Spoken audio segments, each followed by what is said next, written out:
हरे कृष्णा। ठीक है, तो प्रभु जी भी आ गए हैं। Let us welcome Prabhu ji by one time chanting Hare Krishna mahamantra. Hare Krishna हरे हाँ, हरे कृष्णा कृष्णा कृष्ण कृष्णा हरे हरे, हरे। हरे राम राम राम हरे। धन्यवाद प्रणाम। महाराज, ठीक है, तो अच्छा। लेट्स प्रभु जी जय राधा माधव से शुरू करते हैं। चला। जय राधा माधव कुंज बिहारी, गोपी जन वल्लभ गिरवरधारी। जय राधा माधव कुंज बिहारी, गोपी जन वल्लभ गिरवरधारी। यशोदानंदन व्रज जनन, यशोदा तीरा चारी।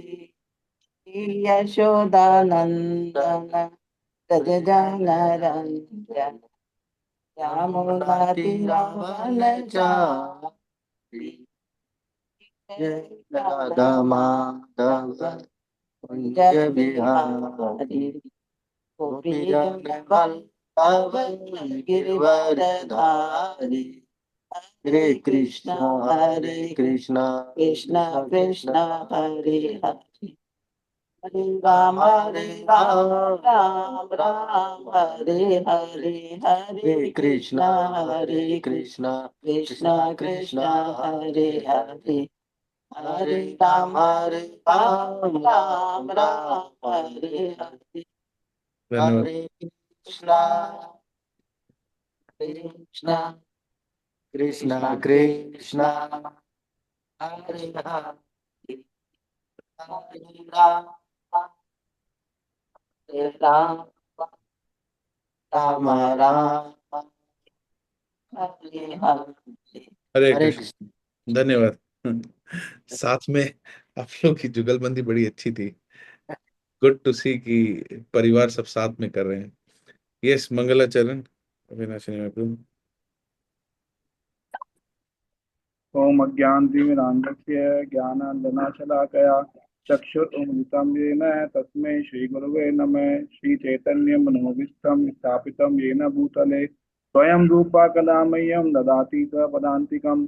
वन्दे अहं श्रीगुरुं श्रीयुतपदकमलं श्रीगुरून् वैष्णवांश्च श्रीरूपं साग्रजातं सहगण रघुनाथान्वितं तं सजीवं सावधूतं सावधूतं परिजनसहितं कृष्णचैतन्यदेवम् श्री राधा कृष्ण पादान सहगण ललिता श्री विशाखान्वितांश्च। नमो विष्णुपादाय कृष्ण विष्टाय भूतले श्रीमते भक्ति वेदांत स्वामी निति नामिने।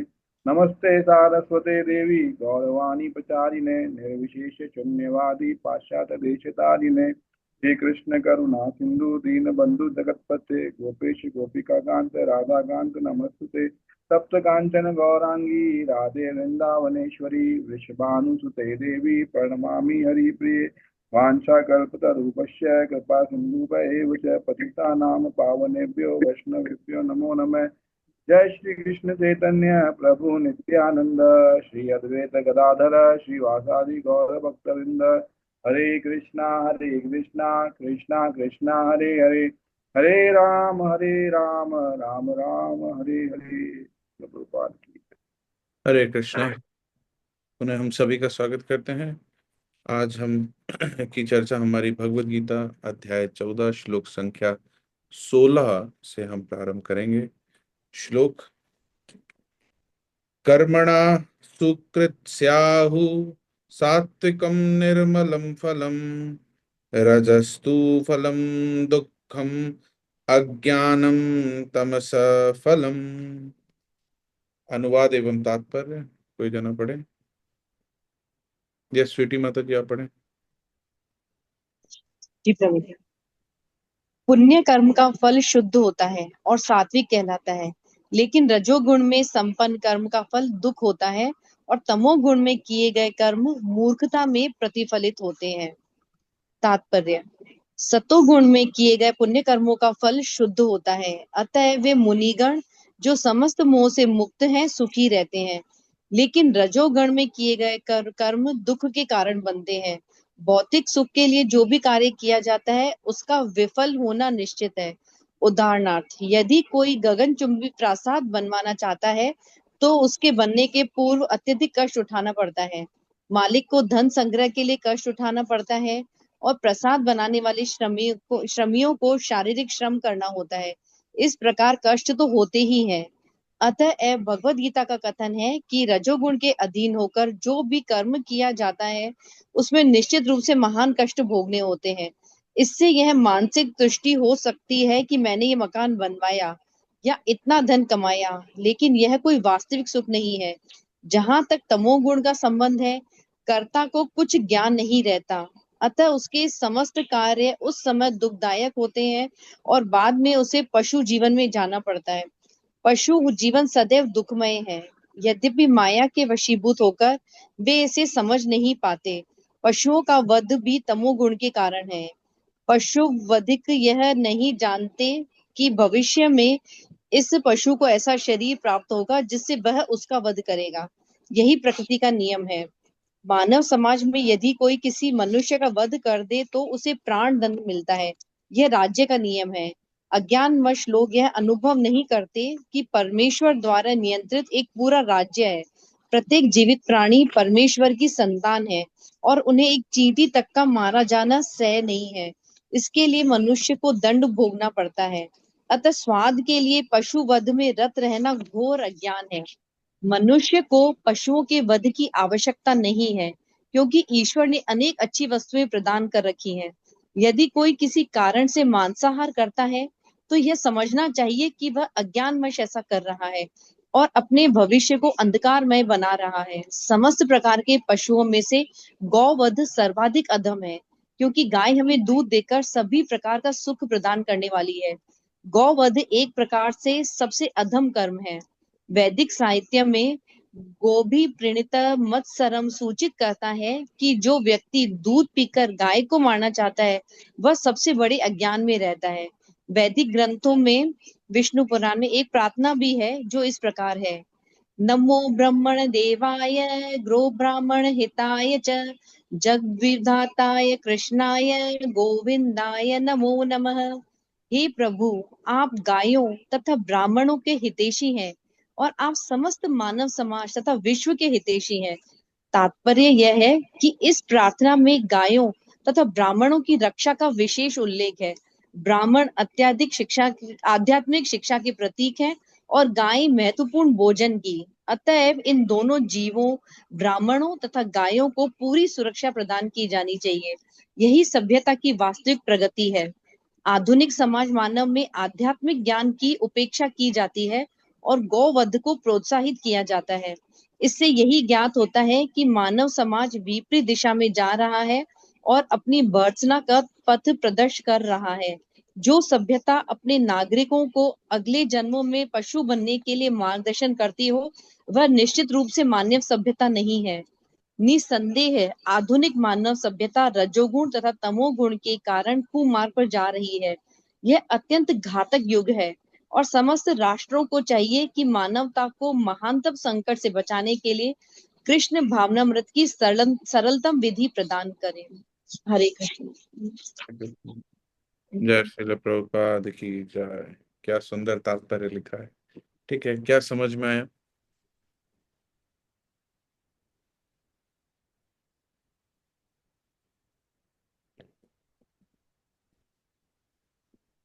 अनम्यूट करके बोले। हरे कृष्ण प्रभु। हम्म। प्रभु जी, इस श्लोक में भगवान कृष्ण कह रहे हैं कि तीनों गुणों में जिस तरह से कर्म किए जाते हैं उसके फल किस किस तरह से प्राप्त होते हैं। यदि सतोगुण में कोई कर्म करता है तो उसमें लिखा हुआ है कि उसका फल बहुत शुद्ध होता है। जो लोग मोह से मुक्त हो जाते हैं तो यानी कि उन्हें आसक्ति भी नहीं है फलों से, तो वो शुद्ध फल है। यही रजोगुणी जो व्यक्ति होते हैं वो हम पूरा अपना जीवन अपने सुख सुविधाओं को में पूरा व्यतीत कर देते हैं और जो उन्हें मेन मनुष्य शरीर जिसके लिए मिला है, जिस उद्देश्य के लिए, भगवत प्राप्ति के लिए, वो भूलकर केवल वो सांसारिक मोह के कारण अपनी सुख सुविधाओं में पूरा जीवन बिता देता है, सारा कष्ट उसी के लिए, तो उसका जो फल है वो बहुत दुखदाई होता है, कष्ट उठाना पड़ता है उसके लिए उनको। और तीसरा जो तमोगुणी व्यक्ति है, तमोगुणी व्यक्ति को किसी तरह का ज्ञान नहीं है, वो अज्ञानवश जो भी कर्म करते हैं तो उन्हें उन्हें निचली योनियों में जानना पड़ता है। जैसे उन्होंने बताया कि तमोगुणी जो व्यक्ति होते हैं वो मांसाहार करते हैं, तो उसके लिए बताया गया है कि मांसाहार घोर पाप है और उसे उन्हें पशु योनि मिलती है। हम्म। हरे और कृष्ण प्रभु। प्रभुपाद जी इसमें सुखी रहने का एक फॉर्मूला बताया है शुरुआत की 3 लाइनों में। क्या है कि हम कैसे सुखी रह सकते हैं? प्रभुपाद जी कह रहे हैं, मोह से मुक्त हो रखे। हाँ, समस्त मोह से जो मुक्त रहता है वो सुखी रह सकता है। तो हम कोई भी कार्य करते हैं उसके पीछे हमारा क्या रहता है? मोह रहता है। मोह पहले आता है, बाद में वो कार्य आता है, जिसकी वजह से दुख भी हमें पहले आता है। अभी रिजल्ट आया नहीं है, बट हम अभी से स्ट्रेस होने लग गए, दुखी होने लग गए हैं। क्यों? मोह के कारण। तो प्रभुपाद जी सुखी होने का फॉर्मूला दे रहे हैं, जो समस्त मोह से मुक्त रहता है वो सुखी रह सकता है। और कोई?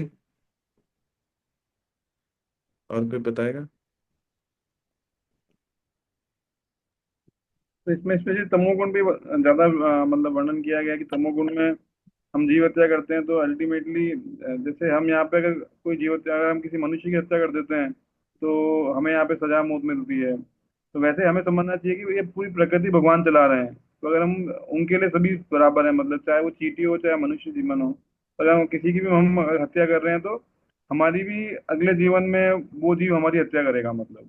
हाँ, तो अगर अभी हम इस जीवन में किसी की हत्या कर रहे हैं तो अगले जन्म में उसको मौका मिलेगा कि वो हमारी हत्या कर सके।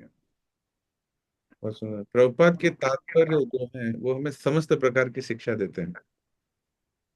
एक एक बार और प्रभुपाद जी ने एक लेक्चर दिया था, बहुत सुंदर लेक्चर था। भगवत गीता में हैदराबाद में दिया था प्रभुपाद जी ने। तो प्रभुपाद जी के लेक्चर की एक पुस्तक है, उसमें प्रभुपाद जी के सारे लेक्चर कंपाइल है। उसमें प्रभुपाद जी इसी अध्याय के 18वें श्लोक के ऊपर बताते हुए उसमें रेफरेंस आता है। तो प्रभुपाद जी बताते हैं जघन्य तमः किसे कहते हैं। तो प्रभुपाद जी बता रहे हैं कि एक बार वो एक प्लेन में जा रहे थे, तो उन्होंने देखा कि एक सभ्य भद्र आदमी क्या कर रहा था। वो प्लेन में सुअर के आंत को खा रहा था, सुअर के आंत को खा रहा था। प्रभुपाद जी कहते हैं कि तमोगुण, भयंकर तमोगुण। कहता है वो सुअर जो कि मल खाता है, उसके आंत को तुम पतला करके खा रहे हो, तो उसमें क्या ही तुम्हें आएगा? जघन्य गुणावृत्ति, है ना। तो प्रभुपाद उसमें लिखते हैं कि अगले जीवन में वो भी सुअर ही बनेगा, और फिर ये प्रक्रिया चलती रहेगी। तो ये करके प्रभुपाद जी उसको, मतलब ये उदाहरण देके प्रभुपाद जी बताते हैं इसी लेक्चर में कि अगले जीवन में वो भी सुअर ही बने। तो इस तरह से प्रभुपाद जी ने यहाँ भी तात्पर्य भी लिख रहे हैं कि जो हम करते हैं वैसा हम बनते हैं।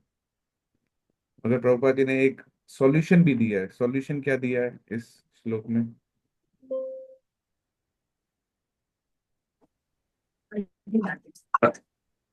हरे कृष्णा प्रभु जी, दंडवत प्रणाम। प्रभु जी सॉल्यूशन दिया है कि जब सब अगर कृष्ण भावना अमृत हो जाएंगे तो पूरे विश्व में शांति आएगी और संपन्नता होगी। और इसमें बताया गया है प्रभुपाद जी के द्वारा कि मांसाहार में भी सबसे ज्यादा अधम है गो हत्या या गो का मांस खाना, ये सबसे ज्यादा अधम बताया गया है। हाँ, ब्राह्मण हत्या भी बताया गया है और गो हत्या।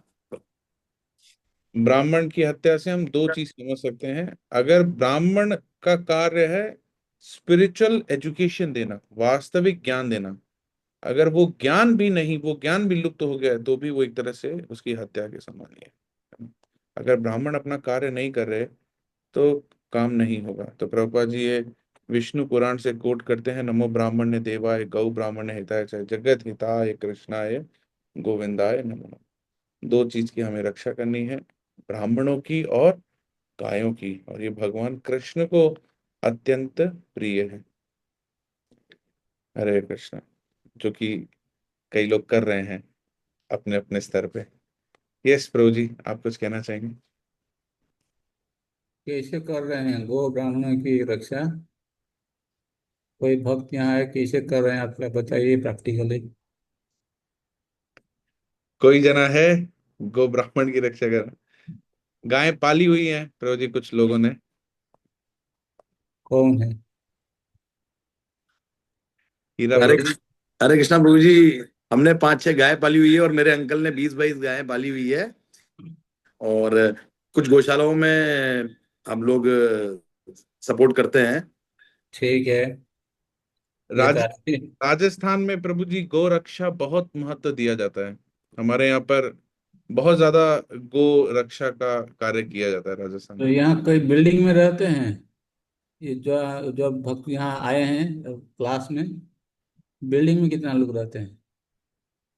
बिल्डिंग कोई में बिल्डिंग में नहीं रहते हैं, अपार्टमेंट में, फ्लैट्स? इधर इधर अपार्टमेंट जैसी चीजें नहीं है। तो सबका मकान है और एक गौशाला भी है घर में, मकान है, गौशाला तो। लेकिन गौशाला नहीं है। तो यही हमारा कहना है। तो आपका जिंदगी और जो बड़े बड़े शहरों में 20-22 तला बिल्डिंग में जो एक एक फ्लैट लेकर के रहते हैं, तो कोई पार्थक्य नहीं देखने मिल रहा है मुझको। तो आप बताए, आप गौ रक्षा कैसे करेंगे? तो ये जो भी गौशाला चली रही है, जहाँ पे सामाजिक कार्य हो रहे हैं, वहां पे हम दान पुण्य कर सकते हैं, करते भी हैं। ठीक है। हम जो ये गौशालाएं चल रही हैं प्रभु जी उनको और सशक्त कर सकते हैं। उनको सहायता दे सकते हैं, उनको और सशक्त कर सकते हैं। बहुत क्योंकि अच्छा। हम लोग अगर नहीं कर सकते तो जो लोग कर रहे हैं हम उनको और स्ट्रेंथन कर सकते हैं कि वो लोग इस कार्य को और अच्छे से कर सकें। और क्या कर सकते हैं? ये तो हो गया, आपने कुछ पैसा दे दिया। और लोग जो सड़कों पर वो चल रही है, उनको खाना खिलाना, उनके लिए पानी की व्यवस्था करना। जो नहीं, मतलब ऐसे सड़क में घूमती रहती है गौ। I can't hear you bro ji. Prabhu ji जो गौ है, सड़क पर रहती है। हरे कृष्णा। हरि बोल। हाँ सुनाई दे रहा है अविनाशी ने, बोलिए। प्रभु जी जो सड़क पे गाय वगैरह घूम रही है, उनके लिए पानी की और खाने की व्यवस्था करना, मतलब जो आवारा पशु घूमते रहते हैं सड़क पे, अच्छा। जिनका कोई मालिक नहीं है। अच्छा, देखिए, ये भी एक हम लोग कर सकते हैं। कभी कभी देखा जाता है, गांव में कुछ गरीब लोग गाय पालते हैं। गांव में कुछ गरीब लोग गाय पालते हैं, लेकिन उनके पास साधन नहीं होने के कारण उनको बहुत तकलीफ होती है। कभी कोई बेच देती है गाय, उनको कसाई खाना भेज देती है। हम लोग क्या कर सकते हैं? देखिए, हम सबके घर में हम लोग दूध लेते हैं। तो आप ऐसे कर सकते हैं, गौशाला में दान दे देते हैं, ठीक है। हम तो कहेंगे, अगर आप किसी के आजू बाजू में कोई एक गरीब आदमी गौ माता रखा है, आप उनसे जा करके संपर्क कीजिए, कहीं देखो भाई, आप इस गौ माता को पालते समय जो आपको अगर कोई चारा चाहिए चाहिए, आप कुछ उनको दीजिए और उनसे दूध आप भी लीजिए। तो दूध का भी पैसा कुछ दीजिए उनको। जब गाय दूध देना बंद कर देगी, ड्राई हो जाएगी, उस समय आप दूध भी मत मिलेगा आपको, लेकिन उसको आप चारा खिलाते जाइए, ताकि वो कसाई के पास वो मत भेजे या रोड में गाय को मत छोड़े। कभी कभी लोग ऐसे कर देते हैं। इसमें क्या होगा, देखिए, आपको भी थोड़ा लाभ होगा कि आपको थोड़ा को दूध मिलेगा, गौ रक्षा भी हो जाएगा। वो जो व्यक्ति गाय का सेवा कर रहा है उसको भी बहुत पुण्य मिलेगा, क्योंकि वो गाय गौ माता की सेवा कर रहा है खुद अपने हाथ से, और आप उसको सहयोग कर रहे हैं। ये अभी एक अभियान चालू करना चाहिए। जो शहरों में रहते हैं उनको तो दूध का जरूरत होता है, बोल दो गांव के ग्वालों को, तो वो दूध लाएगा, आपको दूध दे देगा, आप दूध भी लेंगे और गाय को कुछ मेंटेन करने के लिए। हो सकता है 1 लीटर दूध आप खरीदेंगे तो बाजार से खरीदेंगे तो आपको 50 रुपया मिलेगा। उससे लेंगे तो उसको क्या देना पड़ेगा, हो सकता 60 या 70 रुपया देना पड़ेगा। हम तो कहेंगे वो अच्छा है, ऐसे करना चाहिए। ये असली गोपालन है, गो रक्षा है। अपना भी कुछ मेहनत होना चाहिए। कभी कभी क्या होता है, देखिए, गौ सेवा में और भी एक गौ सेवा है। देखिए, आप हफ्ता में एक दिन एक समय निकलिए, जिसके पास गौ है वहां जाइए, जाके गौ माता को चारा डालिए या उनको नहलाइए, इसका जहां रहती है वो साफ कर दीजिए गोबर। ये जो है ना, इससे बहुत आपको अच्छा फल मिलेगा। इसको गोपालन कहते हैं, गोरक्षा कहते हैं। कोई गांव का व्यक्ति अगर देखेगा आप शहर से एक दिन जा रहे हैं उसकी गाय की सेवा करने के लिए, आप बताइए कितना प्रभावित होगा वो व्यक्ति। हम लोग क्या सोचते हैं, किसी को एक प्लेट खाना दे दो, जा करके ठीक है बुक डिस्ट्रीब्यूशन कर दिया तो बहुत बड़ा काम हासिल कर लिया। लेकिन ये भी एक प्रैक्टिकल चीज कभी कभी भक्तों को करना चाहिए। शहरों में मिलते नहीं गोवे। तो हम कहेंगे कि कुछ प्रैक्टिकल चीज हम कैसे कर, ये देखिए ये शिक्षा देकर किसी को सिखाया नहीं जा सकता है। भक्तों को अपने मन से ये होना चाहिए कि हम अपना कल्याण के लिए, कोई देखेगा नहीं या कोई हमको वाहवाह नहीं देने वाला है, लेकिन अपना कल्याण के लिए हम हफ्ता में एक बार वहां जाएं, और जा करके कुछ प्रैक्टिकल, जा करके गौ माता के शरीर को ऐसे क्या कहते हैं नहलाइए या उनको आदर करिए, उनको क्या कहते हैं with a comb you can scratch their back, they'll be very happy। तो ये सब हमको कुछ प्रैक्टिकल चीज करना चाहिए। तो ठीक है, इसके कोई और किसी कुछ बोलना है इसके बारे में? प्रभु जी, हम लोग एक चीज और कर सकते हैं, क्योंकि गाय का दूध तो मतलब हमेशा नहीं रहता, मगर हम हाँ गाय के प्रोडक्ट का उत्पादन बढ़ा सकते हैं, मतलब कंज्यूम करना बढ़ा सकते हैं। जैसे गाय के गोबर से जो भी प्रोडक्ट बन रहे हैं या गोमूत्र से जो प्रोडक्ट बन रहे हैं उनको हम सेवन में ज्यादा ले सकते हैं। उससे इकोनॉमिकली हमारा जो डिपेंडेंसी होगा वो इसके ऊपर होगा, और उनको भी इकोनॉमिकली इससे फायदा होगा। रेगुलर जब दूध नहीं भी है तब भी उनका जो एक रेवेन्यू मॉडल है वो जनरेट होता रहेगा। बहुत अच्छा। तो कुल मिलाकर ये कहना है कि देखिए हम लोग यहाँ पढ़ रहे हैं, यहाँ गौरक्षा के बारे में प्रभुपाद जी बोले हैं, तो प्रभुपाद जी मूल मिशन से यहाँ हम क्या सीखें और अगर संभव हो तो हम कितना इसको अपने जीवन में प्रैक्टिकल रूप में अप्लाई कर सके, आप खुद को निर्णय ले लेना चाहिए, कुछ करना चाहिए। भला हम तो नहीं कहेंगे कि आप कमिटमेंट करो कि हफ्ता में हम एक बार जाएंगे वहाँ, ये तो बहुत मुश्किल लग रहा है। लेकिन आप स्वाभाविक रूप से देखिए जितना जो हो पाएगा। अच्छा, दूसरा चीज जो ब्राह्मणिकल कल्चर के लिए प्रभुपाद बोले ब्राह्मणों की रक्षा करना, कैसे ब्राह्मणों की कैसे रक्षा करें हम लोग प्रैक्टिकली? कुछ लोग तो पता नहीं क्यों एकदम पूरा ये योग निद्रा मोड में चले जाते हैं। भाई ये 1 घंटा योग निद्रा में मत रहो। महाविष्णु योग निद्रा में रहते हैं, आप महाविष्णु का अंश हो करके योग निद्रा में मत जाओ। ब्राह्मणों की रक्षा के लिए प्रभु जी हम हरे लोग। कृष्ण प्रभु जी, हाँ। हाँ आप बोलिए। बता रहे प्रभु जी, ब्राह्मणों की रक्षा के लिए जैसे हम इस्कॉन मंदिर से जुड़े हैं तो वहाँ हमारे को आध्यात्मिक शिक्षा मिलती है संतों के द्वारा, आचार्यों के द्वारा। तो जब हम उसमें नित्य सेवा करते हैं, जब कंस्ट्रक्शन के लिए करते हैं सेवा, जब हम तन मन धन से करते हैं तो इससे उनकी रक्षा होती है। तो उनको ये टेंशन नहीं होती कि हमें कहीं से मनी लाना है, उनको सिर्फ प्रचार करना होता है।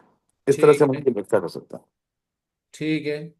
आप भाई बहुत पैसा पैसा वाले हो, पैसा देते जाओ, हम लोग आराम करेंगे मठ में। तो प्रभु जी, कोई तन से लगता है, कोई मन से, कोई धन से। मुझे लगता है कि मुझे धन से ज्यादा लगने की इच्छा है तो नहीं नहीं, अच्छा है, मंजूर है। बहुत अच्छी बात ने आपने कही। और क्या कर सकते हैं ब्राह्मणों को रक्षा करने के लिए, ब्राह्मणों को या ब्राह्मण मतलब ब्राह्मणिकल कल्चर भी कहिए, उसको बचाने के लिए क्या कर सकते हैं हम लोग? प्रभु जी हम उनकी या तो वाणी सेवा कर सकते हैं, वपू सेवा कर सकते हैं। हाँ जी। या तो वाणी सेवा करें या वपू सेवा करें प्रभु जी, मतलब वाणी कहते हैं या बप्पू सेवा कर सकते हैं, प्रभु जी का कहना है। अच्छा। प्रभु जी ब्राह्मण, प्रभुपाद जी कहते हैं ब्राह्मण is a symbol of spiritual education. Okay. तो हमें ऐसा लगता है ब्राह्मणों की रक्षा का मतलब, प्रभुपाद जी कहते हैं कि अगर हमें कुछ वेद भगवान को जानना है तो शास्त्र के माध्यम से ही जान सकते हैं। तो हाँ। हम मायापुर इंस्टीट्यूट ऐसे जो प्रोजेक्ट्स हैं जहां पर ब्राह्मण बनाए जाते हैं by giving them knowledge like भक्ति शास्त्री, भक्ति वैभव, इस तरह के जो शास्त्र हैं उनको पढ़ाया जाता है और उनके माध्यम से उनको उनके अंदर की जो आध्यात्मिक ज्ञान है, शास्त्रों का जो ज्ञान है वो जगाया जाता है। ऐसे में हम और कंट्रीब्यूट कर सकते हैं कि ज्यादा से ज्यादा हम कैसे लोगों को ये ज्ञान पहुंचा सके। इस तरह से हम ब्राह्मणिकल कल्चर और ब्राह्मणों दोनों की रक्षा कर सकेंगे। ठीक है, लास्ट कंट्रीब्यूशन एक पर्सनल एप्लीकेशन, कैसे हम लोग ये ब्राह्मण सभ्यता को हम अपना के साथ जोड़ सकते हैं या उसको हम कुछ कर सकते हैं उनके लिए। ठीक है, आप हेरा हीरा बाबू कैमरा आप कर दीजिए, कोई बात नहीं। सुरेश चंद्र प्रभु प्रभु, आप कुछ कहना चाहेंगे ब्राह्मणों की रक्षा के बारे में?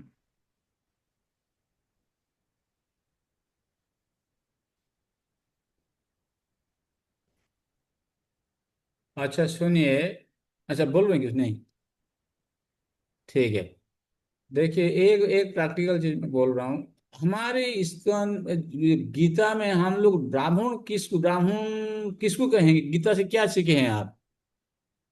किसको ब्राह्मण कहते हैं?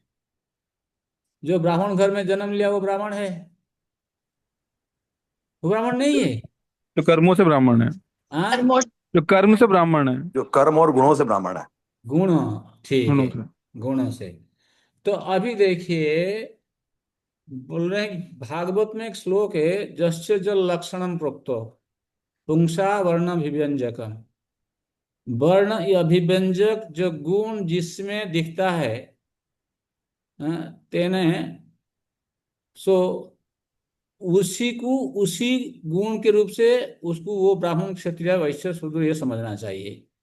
तो इसीलिए हम क्या कर सकते हैं, देखिए यहाँ हम प्रैक्टिकल बात कह रहे हैं, क्योंकि देखिए प्रभुपाद का जो परपोट है ना, इसका बहुत प्रैक्टिकल एप्लीकेशन है। तो प्रभुपाद ब्राह्मणिकल कल्चर को रक्षा देने के लिए कह रहे हैं, तो कैसे हम सुरक्षा दें? हमने कहा कि देखो, ब्राह्मणों को गुणों से समझा जाता है। ऐसे नहीं कि ब्राह्मण वंश में जन्म ले लिया तो ब्राह्मण हो गया, उसके पास गुण ना हो तो नहीं, हम इसको स्वीकार नहीं करेंगे। तो इसीलिए हम क्या कर सकते हैं, हमारे घर में जो बच्चे पैदा हुए हैं, आप उसको ब्राह्मणिकल कल्चर सिखाओ। कैसे सिखाना है? बच्चों को आप रोज तो गीता पढ़ते हैं तो बच्चों को भी गीता पढ़ाइए। आप बच्चों को शुद्धि अशुद्धि का ज्ञान दीजिए। कब हाथ पैर धोना है, अब वॉशरूम जा रहा है, क्या कर रहा है, नहाते समय कैसे नहाना है, ये जो चीजें हैं, खाते समय लेने से पहले हाथ मुंह धो के बैठना है, नीचे कैसे पाना है, और प्रसाद सेवन मंत्र पर बोलना है, ये ब्राह्मणिकल कल्चर है, वैष्णव कल्चर है ये। अगर हम अपने घर में बच्चों को ये सिखाते हैं, तो या हमारे आजू बाजू में जो लोग रहते हैं, तो इससे हम ब्राह्मणिकल कल्चर को प्रोटेक्ट कर सकते हैं, ब्राह्मण सभ्यता को हम प्रिजर्व कर सकते हैं, सुरक्षा दे सकते हैं। यहाँ हमको जरूर आपको कुछ बोलना पड़ेगा, मतलब आप लोग को बोलना पड़ेगा। बताइए कितने लोग हैं यहाँ इसको अपने परिवार में आप पालन करना चालू करेंगे ईमानदार से? आपका छोटे बच्चे हो या कोई भी है, उनको आपके घर में पति पत्नी जो भी हो, अच्छा है, क्या करेंगे बताओ आप? अभी यहाँ हमको कमिटमेंट दो, क्या करेंगे? वही है आपने बताया, वैसे ही अभी भी ऑलरेडी मतलब फॉलो करने की कोशिश कर रहे हैं। मतलब बच्चों को संस्कार दे रहे हैं कि मतलब जैसे डेली भगवान को दीपक दिखाना है, नरसिंह आरती वगैरह करना है, भोजन प्रसाद पाते वक्त मतलब माँ प्रसाद गोविंदा मंत्र बोलना है। तो इस तरीके से डेली डेली कुछ ना कुछ सिखाते हैं मतलब उनको। ठीक है, वंदना माता जी क्या करेगी आप? सर जी, मैं मतलब बच्चे को आरती के लिए भी मतलब फोर्स करती हूँ कि आप करा करो, कि आप पुत्र भी हो तो आपको करना भी चाहिए, और किस प्रकार करना चाहिए, जैसे मंदिर में करते हैं वैसे भी बताया गया है। साथ साथ में भगवत गीता की क्लासेस भी लेते हैं वो। और आप मतलब बात वगैरह के कैसे करना है, शौचालय के बाद में स्नान करना चाहिए तुरंत, और किसी चीजों को टच नहीं करना चाहिए। मतलब ये बेसिक जो ऐसे सदाचार है उनको फॉलो करने के लिए जितना हमें पता है प्रभु जी वो बताते हैं। ठीक है। नीतू माता जी। हरे कृष्ण प्रभु जी, प्रणाम। प्रभु जी, बच्चों को जैसे कि वंदना माता जी ने बताया वैसे छोटी छोटी चीजों से सिखा रहे हैं। बच्चे भी छोटे हैं तो जैसे कि हाथ धोना है खाने से पहले, और फ्रेश हुए तो वापस नहाना है। और शाम को दीपक उनसे करवाती हूँ मैं, ताकि वो सीखे। और सुबह नहाने के बाद में तुलसी को जल अर्पण करना, और सभी बड़ों को प्रणाम करना, भगवान को प्रणाम करके विद्यालय जाना, ये चीजें सिखा रहे हैं। बहुत अच्छा। श्वेती माता जी, हरे यस। कृष्णा प्रभु जी। प्रभु जी, अभी जैसे हमारे घर का माहौल इतना ज्यादा, जैसे सभी लोग भक्त नहीं है, तो हम बच्चों को ज्यादा फोर्स नहीं कर सकते, और बच्चे भी बड़े हैं। लेकिन फिर भी हम जैसे उन्हें कंपलसरी कर रखा है कि जैसे उन्होंने कुछ निश्चित माला है कि उन्हें माला करनी ही है। और जैसे मंदिर में संडे को जैसे क्लास अटेंड करनी है, या बच्चों की जैसे यूथ जो क्लास होती है, उन्हें अभी फोर्सफुली कराना पड़ता है। लेकिन ऐसा लगता है कि नहीं, वो क्लासेस अटेंड करें ताकि वो कुछ सीखें। कभी कभी प्रभु जी के साथ यानी कुछ चर्चा करने के लिए बिठा देते हैं कि ठीक है आप थोड़ी देर चर्चा कीजिए, कुछ तो सीखेंगे ही। इसके अलावा जैसे कभी कभी हम लोग जैसे घर में बैठे हैं तो भगवत गीता से हम कुछ चीज लेके पढ़ने बैठ जाते हैं कि ठीक है आप ये बताइए, कुछ अलग अलग तरीके से, ताकि उनका भगवत गीता में इंटरेस्ट आए, ऐसा ही हो। तो ठीक वो है। पढ़ते हैं। मैं जो सीखती हूँ कभी उन्हें भी बताती हूँ, आज मैंने भगवत गीता में ये चीज पढ़ी, आज कथा में ये चीज सुनी। उनसे डिस्कशन करते हैं ताकि उनका धीरे धीरे इंटरेस्ट डेवलप हो। ठीक है। हरे कृष्ण। सुरेश प्रभु जी, आपने। जी प्रभु जी, मैं ना अपने पोते पोती और उन लोग को ना सब भगवान के बारे में बताती हूँ। सुबह स्नान करना है तो भगवान को दंडवत प्रणाम करना है, तुलसी जी को जल चढ़ाना है, नरसिंह आरती वगैरह सब आती। प्रभु जी 5 से 6 साल के हैं, वो पूरी नरसिंह आरती गाते हैं। और सारे मंत्र आते हैं, उन लोग को मंत्र करते हैं, प्रणाम मंत्र भगवान के। और तो ध्रुव महाराज की कथा, प्रहलाद महाराज की कथा मैं उनको सुनाती हूँ, वो मेरे को सुनाते। अब उनका ये राय कि वो अब मुझे सुनाते। मैं उनको ठीक है। बोलती हूँ मैं इतनी बार सुना चुकी हूँ, अब तुम सुनाओगे। जो आप लोग कर रहे हैं इसको हम्म। छोड़ करके आप बताइए, अभी से कुछ नया कुछ क्या कर सकते हैं? एक दो कुछ बताइए। अभी जैसे प्रभु जी उनको क्या शुद्धताई के बारे में सारा बताते ही हैं। वो हमने बचपन से ही सीखा हुआ है, मतलब नहाना ये सारा, मतलब वो सब हमको नहीं पहले नहीं, से। मैं एक पूछ रहा हूँ, कोई कोई भी जी। बोलिए, जो आप सिखा रहे हैं ठीक है, लेकिन आज से एक चीज नया कुछ आप ऐड करेंगे। नया आप बताइए प्रभु आप जी बताइए प्रभु जी, क्या हमको कर। ऐड कर नहीं नहीं, प्रभु देंगे। जी, हम मैं क्यों इसमें बताएं। एक चीज कहना चाहूंगा मेरे अनुभव के आधार पे। जैसा भगवत गीता में भी कहा है, यद यद आचरति श्रेष्ठा, जैसा जैसा हम करेंगे हमारे बच्चे वो देख देख करके प्रभावित होंगे। जैसे अब हम डीटी वर्शिप करने बैठते हैं तो उनको भी है कि हम भी डीटी वर्शिप करने आएंगे, तो साफ सुथरे होकर के चंदन घिसने आते हैं, ऐसे करने आते हैं। हाँ, करते तो बच्चे ऐसे। बाकी आप बताइए और क्या नया लिया जाए। जैसे हम तो डीटी वर्शिप में इंगेज करते हैं जब हम्म। हम सुबह करते हैं, तो बाकी आप बताइए और क्या करना है।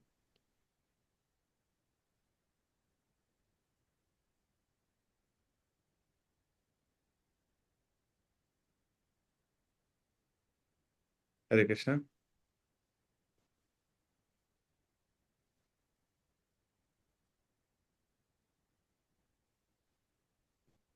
हरे कृष्णा। क्या मुझे हो आ गया? रही है, आवाज आ रही है। ओके। तो प्रभु जी, अविनाश आप प्रभु। अगर आप कोई कोई अलग सजेशन देना चाहते हैं कि हम लोग कैसे इंगेज करें तो वैसा कर सकते हैं। हम्म, बताइए। बाकी ओके, आप ऐसे करो, अगर आपको मंजूर है तो हर दिन बच्चों को कहिए कि स्कूल जाने से पहले भगवान के चरणों में, गुरु और गरंग के चरण में पुष्प दे करके प्रणाम करके जाए। भगवान की पूजा कैसा करना चाहिए, कम से कम एक टच हो जाए। या कह दीजिए कि एक हफ्ता में एक श्लोक उसको याद कराऊंगा मैं। ठीक है। ऐसे कुछ कर सकते हैं। जी जी सर, प्रभु जी। प्रयास तो कर ही सकते हैं सभी लोग। ठीक है, अच्छा लगा कि आपने कम से कम प्रयास करेंगे, ये आप बोले। और आपको ठीक है, बच्चों को कुछ ये संस्कार दीजिए। अब दूसरा एक प्रश्न मैं पूछना चाहता हूँ। ये तो हो गया कि बच्चों को हम कैसे ब्राह्मणिकल कल्चर के साथ हम जोड़ सकें, तो ये उनके लिए हो गया। अभी हमारे अगले 30 तारीख को मंदिर में नरसिंह भगवान की आविर्भाव उत्सव हम मनाएंगे। पंकज लोचन को मनाएंगे ना? यस यस प्रभु जी। अच्छा, तो आप लोग का क्या विचार है? हम सब लोग इस फंक्शन में आएंगे, भाग लेंगे? यस प्रभु जी। अच्छा ठीक है, आप लोग सब आएंगे। अब बताइए, आप जब आएंगे मंदिर में नरसिंह भगवान की जो आविर्भाव उत्सव मनाने के लिए, आप उसमें कैसे अंश ग्रहण कर सकते हैं, क्या कर सकते हैं, आपका क्या कमिटमेंट रहेगा उसमें?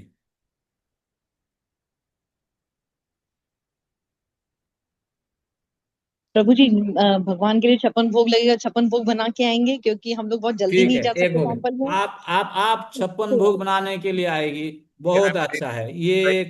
I am writing it down, है ना, जैसे कि मैं सबके साथ शेयर कर सकूं। और प्रभु ओके। जी, जो प्रसाद वितरण की वो सेवा करेंगे हम लोग, अरे सबको प्रसाद नहीं नहीं, मिलाने की। आप सुनिए सुनिए, आपने अच्छा, आप कुकिंग भी करेगी और भक्तों को प्रसाद डिस्ट्रीब्यूशन भी करेगी, जी। और दूसरों को चांस दीजिए। बताइए। प्रभु जी, क्लीनिंग क्लीनिंग करेंगे हम। आप किचन क्लीनिंग की करेगी, क्लीनिंग जो बहुत होगी। अच्छा। लिखिए पंकज लोचन प्रभु। यस प्रभु जी। फिर वंदना माता जी।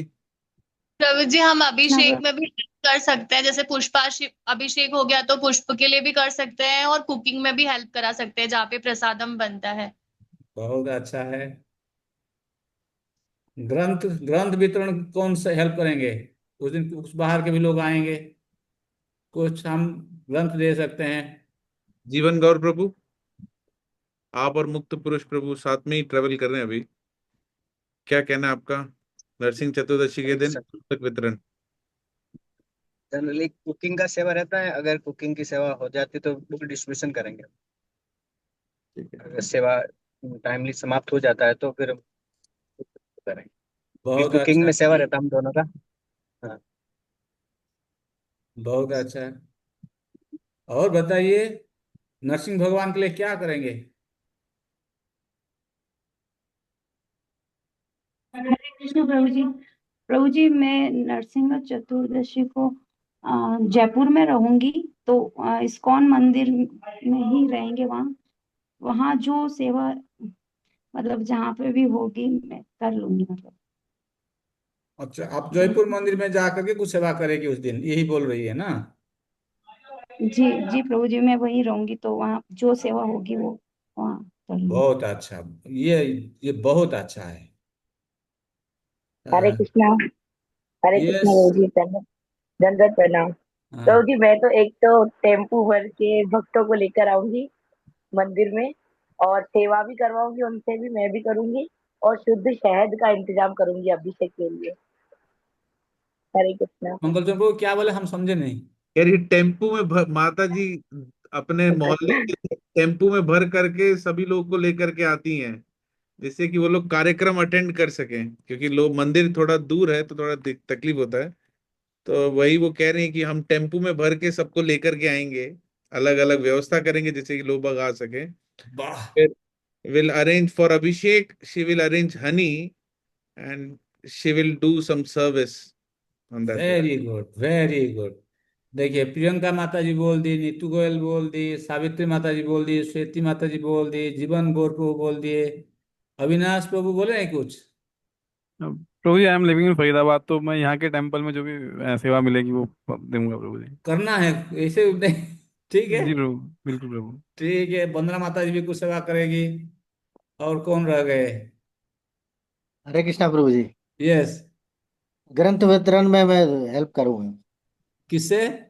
वितरण में। ग्रंथ वितरण में सुरेश प्रभु जी साहाଯ୍य करेंगे। बहुत अच्छा, बहुत अच्छा। देखिए, अच्छा लग रहा है, ऐसे होना चाहिए ना। हम देखिए कितना पढ़ के क्या समझेंगे ये दूसरा बात है, लेकिन सेवा करेंगे ना, भगवान बहुत जल्दी खुश हो जाएंगे। देखें कि ये अपना शरीर लगा करके, मन लगा करके कुछ हमारे लिए कर रहा है। तो ये एक हमारे लिए बहुत बड़ा शुभ अवसर है कि नरसिंह चतुर्दशी के दिन हम नरसिंह भगवान के लिए ये सब सेवा करेंगे।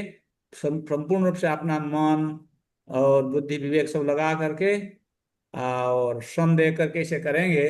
तो मैं आशा करता हूँ भगवान नरसिंह देव हम सबको आशीर्वाद देंगे।